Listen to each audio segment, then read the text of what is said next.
interesting song. Musically, it's immensely complex, and it's played by an orchestra.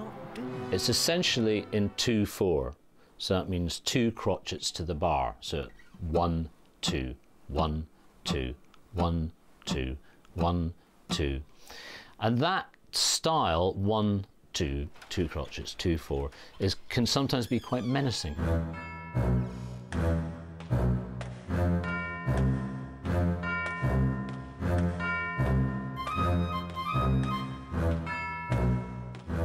So that's the first thing.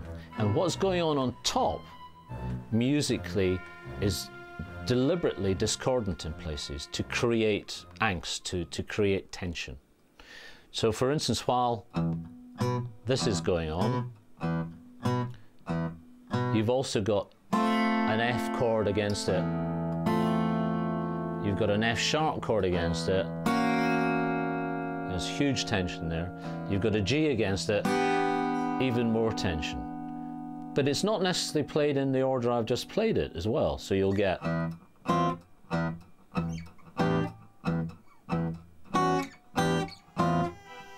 consequently creating even more tension.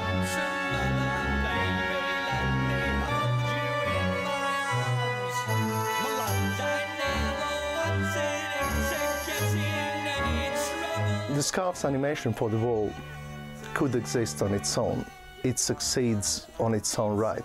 Whether it sits well with the rest of a narrative and a film imagery, that's a different question. And it often appears, if you ask audiences what do they remember from the wall, then Scarf's animation and music are first 2 answers that you will get.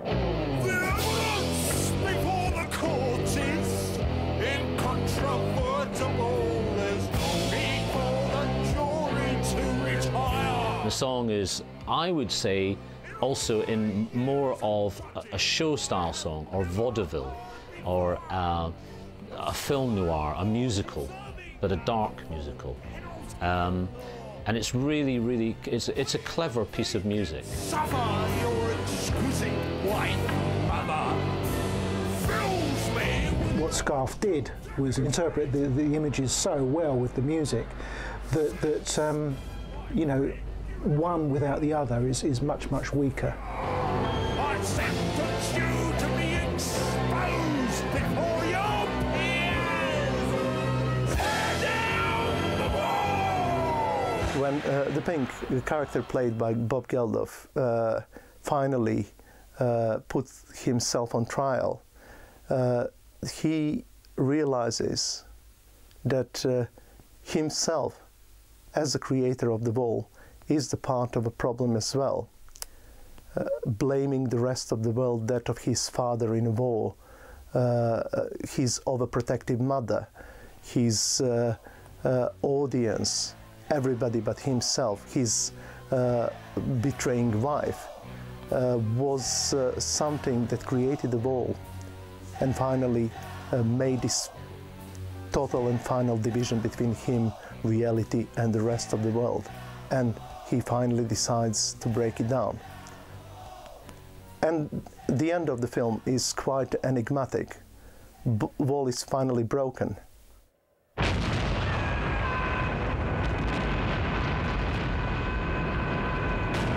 I think The Wall is a brilliant movie, actually. I really do. I think the only thing that, you know, people would say is that there's a lack of narrative. Obviously, there's a lack of dialogue as well, which doesn't help if you go and see a movie, you know, and you've got your popcorn in your hand. In retrospect, perhaps it wasn't so successful as a movie, but certainly a stronger idea than anything else that had gone before. The bigger criticism I would make is that the movie itself, if you compare it with another album that made it onto the big screen, like The Who's Tommy, there's a lack of humour, really, and self-parody. It's all very, very intense. I mean, it is all on one level, and it is very extreme, but I guess it had to be. You know, that was The Wall, you know, that was the concept. Roger Waters achieved exactly what he wanted, because if he wanted to build this imaginary wall between himself and the audience, then the film as a medium is a perfect tool. audience and performers are finally separated. They sit in auditorium watching at the film while artists that created are elsewhere. You know, obviously the film was expensive to make, the stage show was really, really expensive to put on.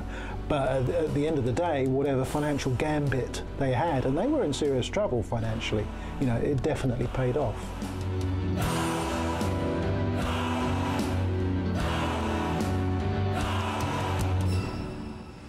There is always a desire, you know, to knock particularly rock and roll stars if they do anything that even hints of altruism. It's very easy to say, oh, well, they're only doing it for self-aggrandizement, or, oh, well, it's good for their career, which it is. But nevertheless, most of the people who did it for all the right reasons and produced an extraordinarily wonderful event.